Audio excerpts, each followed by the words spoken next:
नमस्कार। आप सभी का मैं तहे दिल से स्वागत करता हूं और साथ में आपसे ये भी अनुमोदन करता हूं कि रोज़ाना हमारे द्वारा डाले गए वीडियोस को आप देखते रहें, ऐसे ही प्यार देते रहें, लगातार हमसे जुड़े रहें, हमारी मेहनत का समर्थन करते रहें ताकि आपके दिए हुए समर्थन से हमारे में भी एक जोश आए और हम लगातार आपसे जुड़े रहने का प्रयत्न करते रहें। देखिए, कल की क्लास में अपन रीजनिंग के बारे में बात कर रहे थे। कैलेंडर टॉपिक अपना चल रहा था, महीने के बारे में, दिन और वार, इन सब के बारे में अपन चर्चा विधिवत रूप से कर चुके हैं। आज अपन बात करते हैं वर्ष के बारे में, क्योंकि देखो कैलेंडर जो टॉपिक है,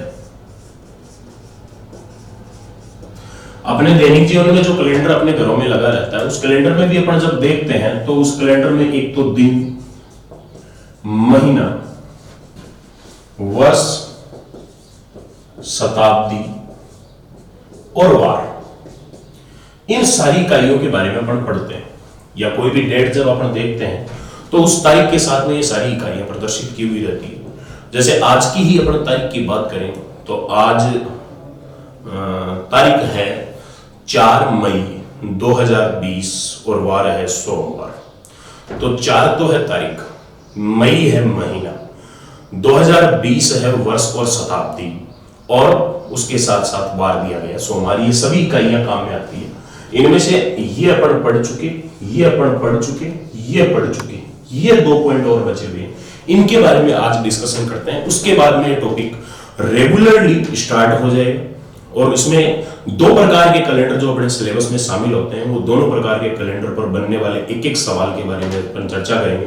उससे पहले इसके बेसिक का, इसके नॉर्मल इंट्रोडक्शन का ये लास्ट पॉइंट है, ये लास्ट पॉइंट अपन और डिस्कस कर लेते हैं। देखिए, बात करते हैं अपन वर्ष के बारे में, अच्छे से समझने की कोशिश करें। कुछ एक बातें आपकी सुनी सुनाई हुई है, कुछ एक बातें आप अभी सुनोगे, कुछ एक नया होगा, कुछ एक आपका पहले से सुना हुआ होगा, लेकिन जो नया है वो अपने आप में इंपॉर्टेंट है। देखिए, आप सभी जानते हो कि एक वर्ष जो है उसमें कुल 12 महीने होते हैं, जनवरी से लेकर दिसंबर तक। महीने 12 होते हैं जनवरी से दिसंबर तक।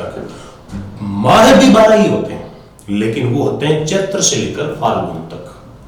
अभी अपन महीनों की बात कर रहे हैं, पोप ग्रेगरी द्वारा बनाए गए कैलेंडर की अपन बात कर रहे हैं, उसमें महीने आते हैं, महीने होते हैं 12 महीनों का जो समूह है वो एक वर्ष कहलाता है। और सौर मंडल के अनुसार एक वर्ष की परिभाषा दी गई है, जब पृथ्वी सूर्य के चारों ओर अपना एक चक्कर पूरा कर लेती है तो उस स्थिति में वो हमेशा एक वर्ष का निर्माण करती है। वर्ष में कुल 12 महीने होते हैं, लेकिन ये जो 12 महीने हैं, आप अब ध्यान देना एक एक बात पर, ये जो 12 महीने हैं, इन 12 महीनों में फरवरी महीने को छोड़कर बाकी शेष के जो 11 महीने हैं, जनवरी, मार्च, अप्रैल, मई, जून, जुलाई, अगस्त, सितंबर, अक्टूबर, नवंबर, दिसंबर, ये 11 महीने प्रत्येक वर्ष में समान होते हैं। लेकिन एक फरवरी ऐसा महीना होता है जो कि कई बार 28 दिन का आता है और कई बार 29 दिन का आता है। मतलब किसी एक वर्ष में तो ये फरवरी महीना 28 दिन का होता है और किसी वर्ष में 29 दिन का होता है। तो इस आधार पर फरवरी महीने के 28वें और 29वें दिन के आधार पर यह वर्ष भी 2 प्रकार का हो जाता है।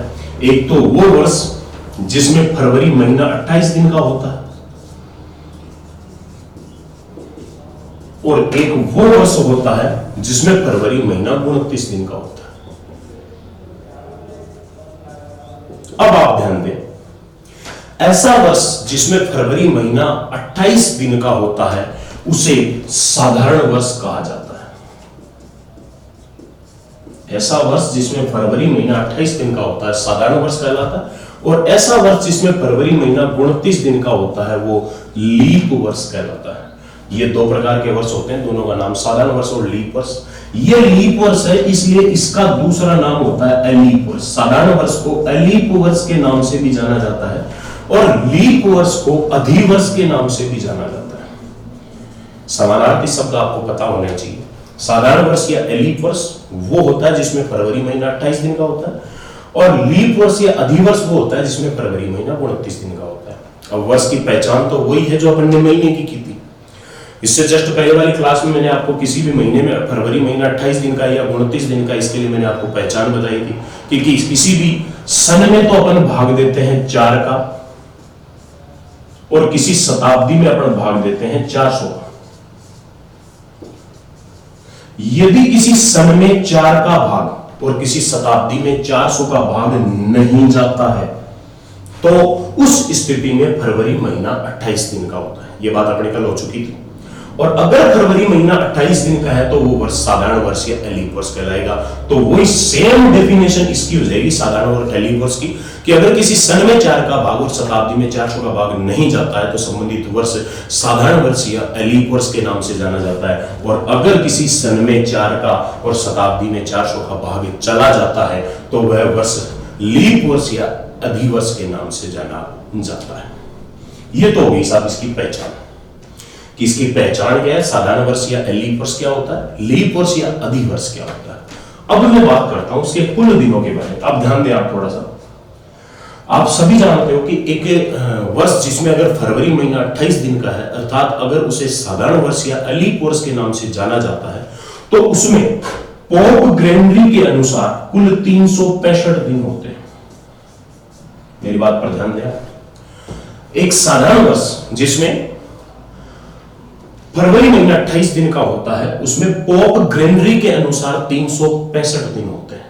लेकिन अगर अपन बात करते हैं भूगोल विषय के अनुसार, जब पृथ्वी सूर्य के चारों ओर अपना एक चक्कर पूरा करती है तो भूगोलिक ज्योग्राफी ये कहती है कि वो एक चक्कर पूरा करने में 365 से ही 1/4 दिन का समय लेती है। 365 से ही 1/4 दिन का समय लेती है, मतलब 365 दिन का समय लेती है। और 365 से 1/4 का मतलब क्या हुआ, 365 दिन तो इसमें पूरे पूरे हैं, लेकिन अगला जो दिन है वो पूरा नहीं है, केवल उसका 1/4 हिस्सा है, 1/4 है। तो एक दिन के 24 घंटे होते हैं तो उसका चौथा हिस्सा हो गया 6 घंटे का। मतलब ज्योग्राफी के अनुसार एक दिन में 365 दिन और एक वर्ष में 365 दिन और 6 घंटे होते हैं। पोप ग्रेगरी के अनुसार 365 होते हैं। लेकिन अब मैं बात कर रहा हूं, ये ज्योग्राफी के अनुसार है, ये पोप ग्रेगरी के अनुसार है। अब मैं बात करता हूं वास्तविकता में जो सौर वर्ष है, सौरमंडल जो है, उसके अनुसार एक वर्ष में कितना टाइम होता है या एक वर्ष का मान कितना होता है, वो ना तो ये होता है ना ही ये होता है। एक वर्ष का एक्यूरेट मान होता है 100 वर्ष के अनुसार 365 दिन। ध्यान से देखें, 5 घंटे 48 मिनट 45.5 सेकेंड, ये एक्यूरेट मान होता है। अब आप देख लीजिए, यहां से बात सीधी सीधी आपके समझ में आ जाएगी। मैंने आपको एक कहा था कि फरवरी महीना 29 दिन का 4 साल के अंतराल से आता है। फरवरी महीना 29 दिन का 4 साल के अंतराल से आता है। क्यों आता है? क्योंकि 4 साल बाद में 29 दिन का आने का मतलब क्या हुआ, प्रत्येक 4 साल बाद में एक दिन बढ़ जाता है। भाई इसमें 28 दिन है, इसमें 29 दिन है, मतलब साल में एक दिन बढ़ गया। और 4 साल में एक दिन बढ़ने के पीछे कारण है ये।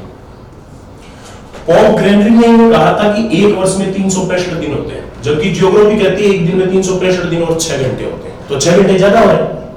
ये 6 घंटे एक साल में ज्यादा है तो 2 दिन में 12 घंटे हो जाएंगे, 2 वर्ष में 12 घंटे हो जाएंगे, 3 वर्ष में 18 हो जाएंगे और 4 साल में 24 घंटे ज्यादा हो जाते हैं। इसीलिए ये बैलेंस बराबर रखने के लिए 4 साल बाद पोप ग्रेगरी के द्वारा बताए गए कैलेंडर में से ये जो ज्योग्राफी का मान है ये 24 घंटे बड़ा हो रहा है। 24 घंटे का मतलब एक दिन बड़ा हो रहा है। इसलिए पोप ग्रेगरी ने इस बैलेंस को बराबर करने के लिए 4 साल बाद में अपने वर्ष में भी एक दिन एक्स्ट्रा जोड़ दिया, जो कि फरवरी महीने का 29वां दिन कहलाता है। मेरे हिसाब से आपकी बात समझ में आ गई होगी इसके पीछे का कारण क्या है। लेकिन फिर भी इसमें एक दिक्कत और भी आ रही है। ज्योग्राफी तो कहती है 365 दिन और 6 घंटे होते हैं, लेकिन सौरमंडल कहता है 365 दिन 5 घंटे 48 मिनट और 45.5 सेकंड होते हैं। तो 6 घंटे से भी कम हो रहे हैं। 6 घंटे से कितना कम हो रहा है वो भी देख लीजिए आप। 6 घंटे से कम हो रहा है ये 11 मिनट 14 सेकंड, या अपन ये कह सकते हैं 11 मिनट और 14.5 सेकंड कम हो रहा है, 14.5 सेकंड। ये हकीकत में इतना कम है, जबकि अपन ने तो इसके अनुसार एक दिन बढ़ा दिया। जबकि 4 साल में आप देखिए 4 वर्ष में ये इतना कम हो जाता है, 11 मिनट और 14.5 सेकंड कम हो रहा है। तो इस प्रकार से ये 4 वर्ष में अगर इतना कम होता है तो ऐसे करते करते जहां 400 वर्ष निकल जाएंगे वहां 400 वर्षों में ये कुल 3 दिन कम हो जाते हैं। हकीकत में अगर अपन 400 वर्ष, एक साल में ये इतना कम हो रहा है, 400 साल में अगर देखेंगे तो लगभग ये 72 घंटे के बराबर मान प्राप्त होता है। और 72 घंटे का मतलब हो गया 3 दिन कम हो जाते हैं। इसीलिए अपन 400 साल में 100, 200, 300, 3 शताब्दियों में अपन 28 दिन ही लेते हैं। 400वीं साल में अपन 29 दिन लेते हैं। मतलब अपन ने 400 सालों में पोप ग्रेगरी द्वारा बनाए गए कैलेंडर में भी 3 दिन कम कर दिए। बैलेंस को बराबर करने के लिए वापस कम कर दिए 3 दिन। 100वीं साल का 1 दिन कम कर दिए, 1 दिन 200वीं का, 1 दिन 300वीं साल का कम कर दिया। इस प्रकार से ये बैलेंस बराबर रहता है। कहीं पर अगर थोड़ा बहुत ऊपर जाता है तो कुछ दिनों बाद में उसको वापस कम करके बैलेंस को बराबर कर लिया जाता है। इसीलिए पोप ग्रेगरी द्वारा बनाए गए कैलेंडर समस्त प्रकार की परेशानियां, समस्त प्रकार की शर्तों में बिल्कुल खरा उतरा। इसमें कोई भी त्रुटि नहीं पाई गई। जहां त्रुटि थी उस त्रुटि को आगे जाकर दूर कर दिया गया। इसलिए यही कैलेंडर आज पूरे के पूरे विश्व में सार्वत्रिक या सर्वव्यापी रूप से माना जाता है। चलिए सर आगे की बात करते हैं।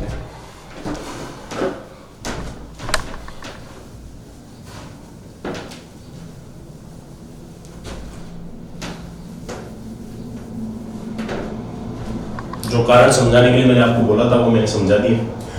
एक साधारण वर्ष में 365 दिन होते हैं, जबकि वास्तविकता में 365 दिन 5 घंटे 48 मिनट और 45.5 सेकंड होते हैं।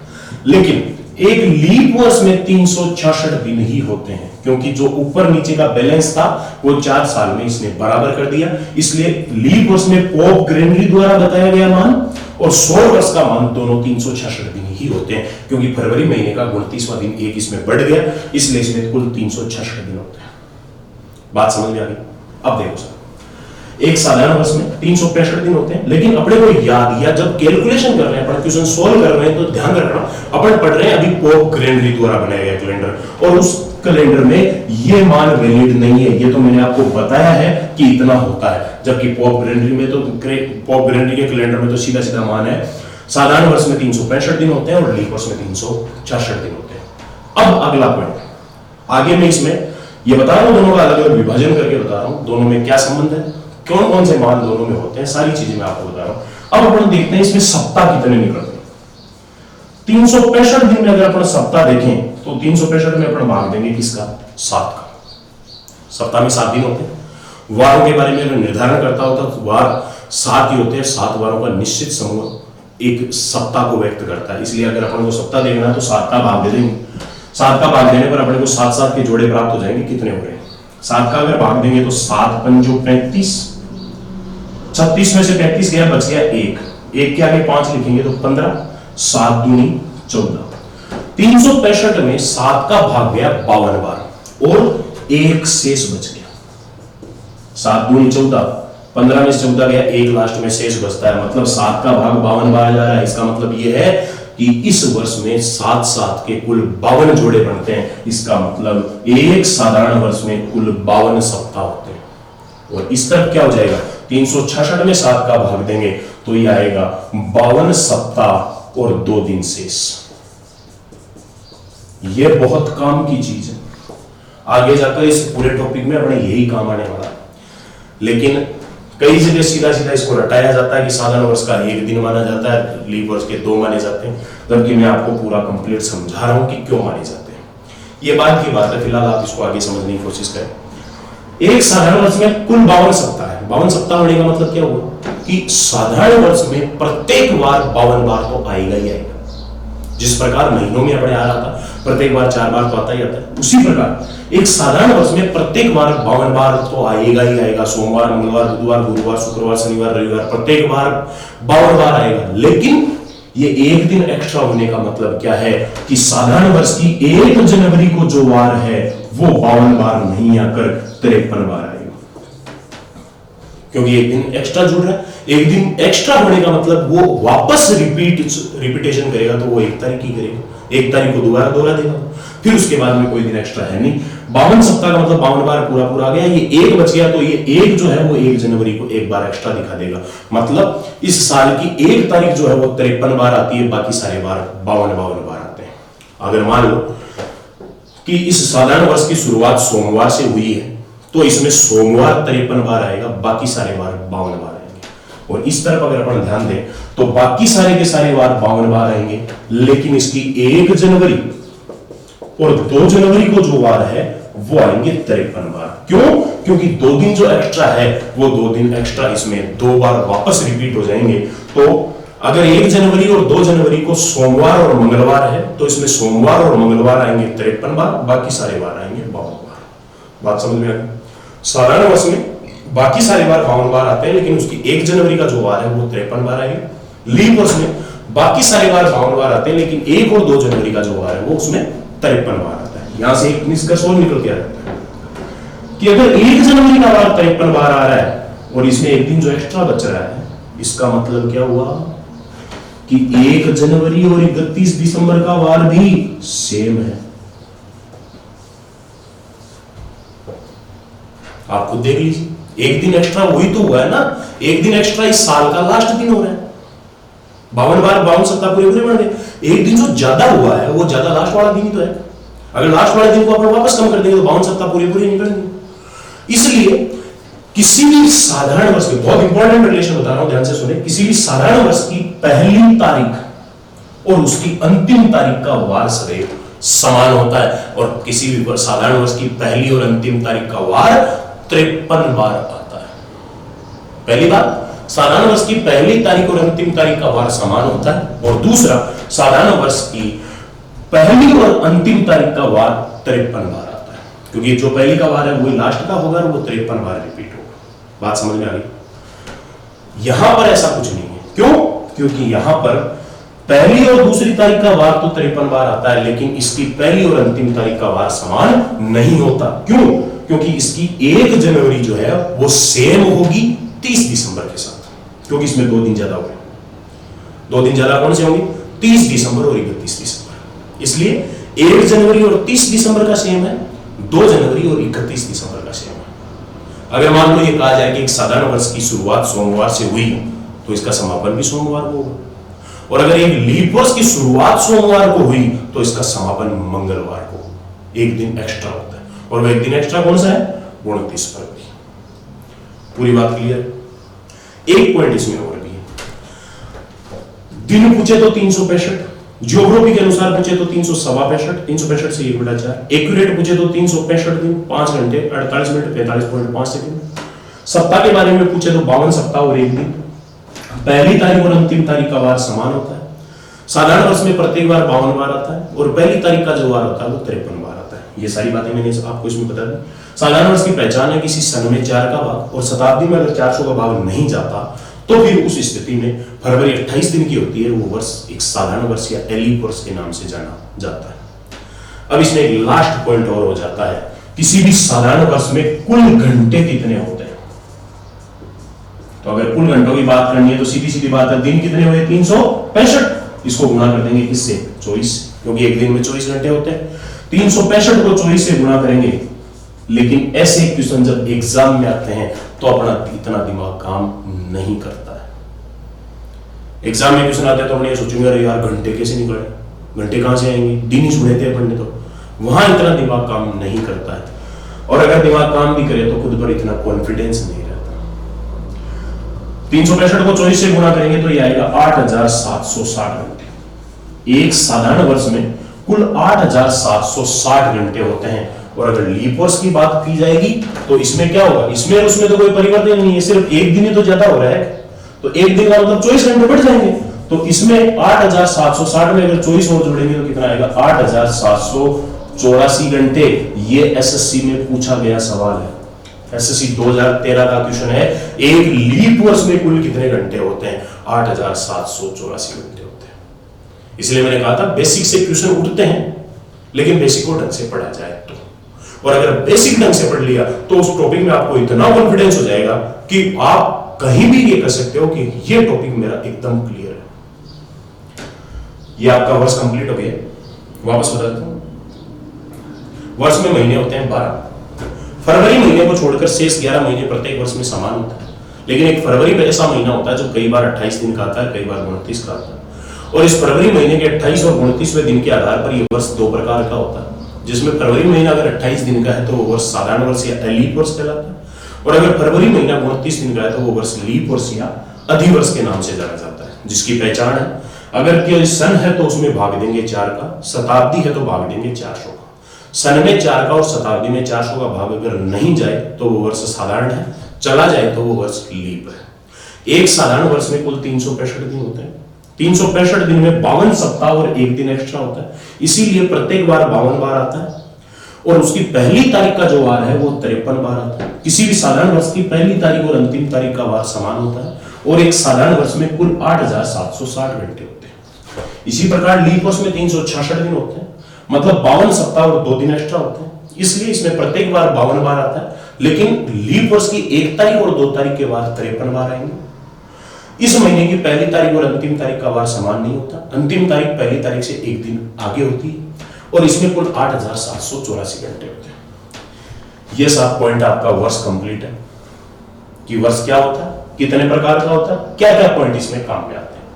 यह आपका वर्ष कंप्लीट है। अब इसका एक लास्ट पॉइंट और है, वो है शताब्दी। शताब्दी क्या है?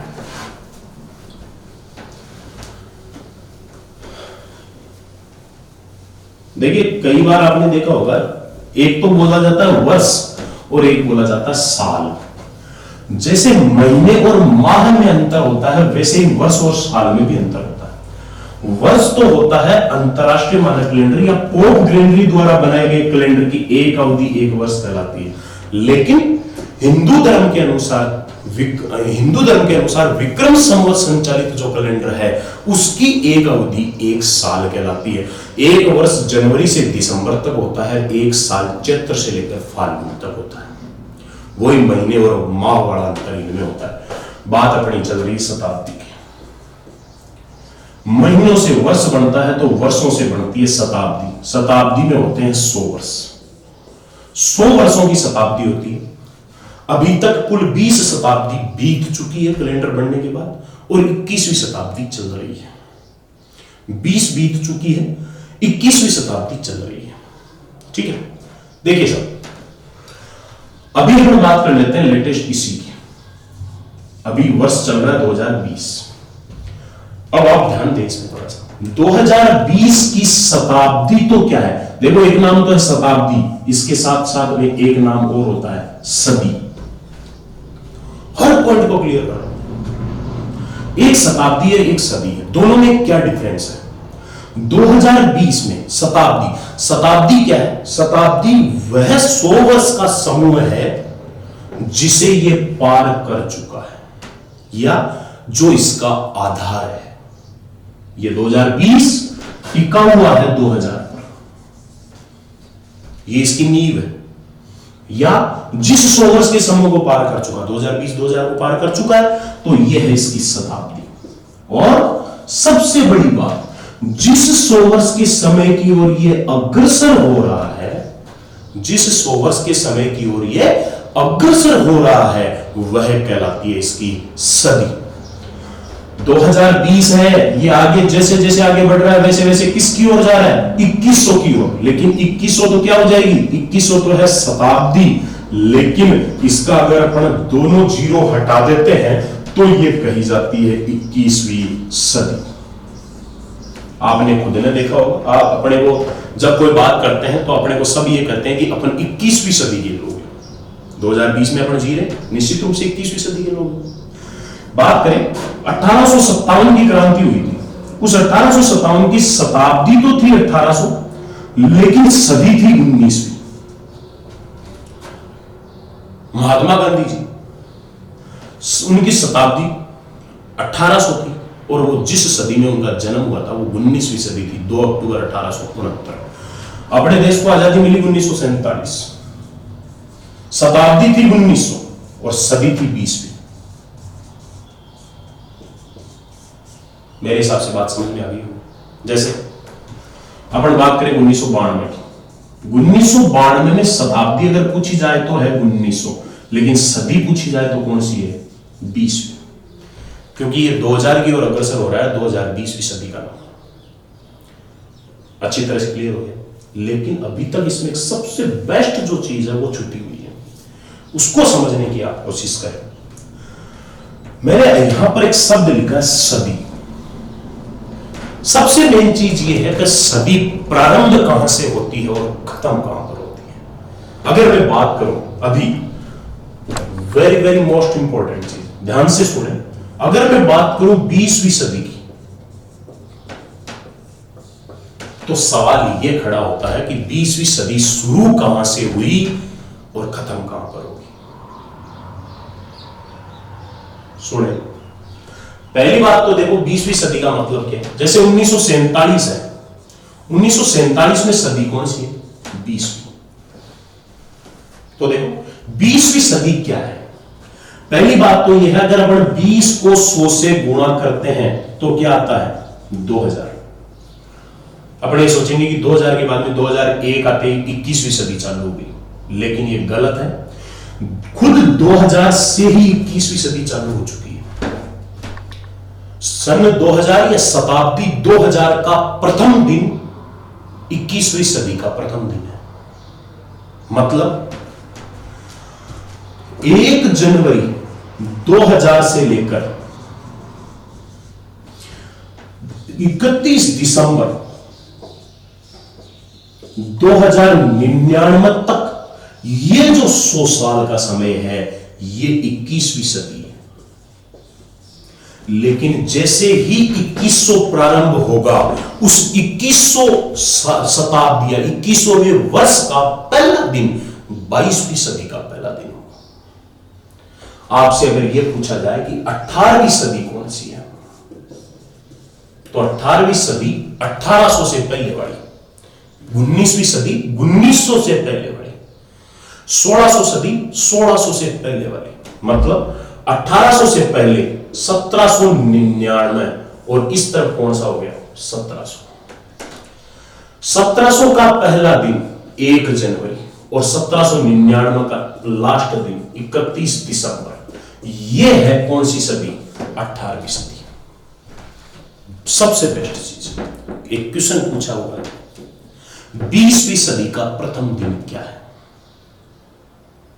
क्वेश्चन बहुत सरल है, लेकिन तारीख का पता होना जरूरी है। अब जहां 20वीं सदी की बात आ जाती है, वहां पर लगभग सभी यही सोचेंगे कि 20वीं सदी का मतलब या तो सोच के चलेंगे 2000 और या सोच के चलेंगे 1901 से। वो मानेंगे कि 1901 से लेकर 2000 तक ये जो 100 साल हैं, ये 20वीं सदी है। लेकिन सरासर गलत बात है। खुद 1900 से लेकर 1999 तक 20वीं सदी है, और 20वीं सदी का भी पहला दिन कौन है? पहला दिन है 1 जनवरी 1900। मेरे हिसाब से अब यह बात अच्छी तरह से दिमाग में बैठ जानी चाहिए। मैं अगर आपको यह पूछूं कि 11वीं सदी का पहला दिन, तो 11वीं सदी का पहला दिन है 1 जनवरी 1000। मैं आपको पूछूं 13वीं सदी का पहला दिन 1 जनवरी 1200।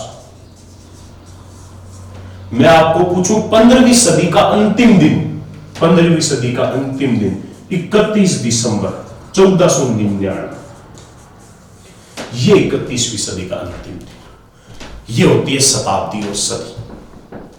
बात समझ में आ गई? अब एक लास्ट पॉइंट, जो भारतीय संस्कृति जिन 3 संवत की पालना करती है, उन तीनों संवत में संबंध क्या होता है, वो संबंध बता देता हूं। ये इस कैलेंडर के बेसिक का लास्ट पॉइंट है।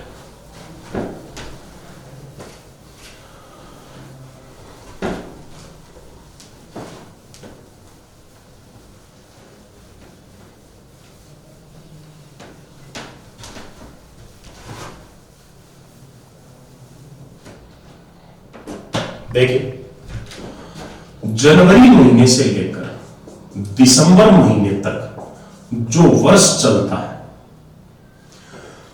वह वर्ष जिस संवत के अनुसार आता है, वो संवत होती है अंग्रेजी संवत। जो अंग्रेज अपने लिए छोड़कर गए थे। अंग्रेजों की खैरात है। जनवरी से लेकर दिसंबर तक है अंग्रेजी संवत। चैत्र से लेकर फाल्गुन तक, जो हिंदू धर्म जिसे स्वीकार करता है, चैत्र से लेकर फाल्गुन तक ये होती है विक्रम संवत। और इससे पहले रमजान महीने से जो प्रारंभ होती है वो कहलाती है शक संवत। ठीक है, देखिए अब इन तीनों में संबंध क्या है।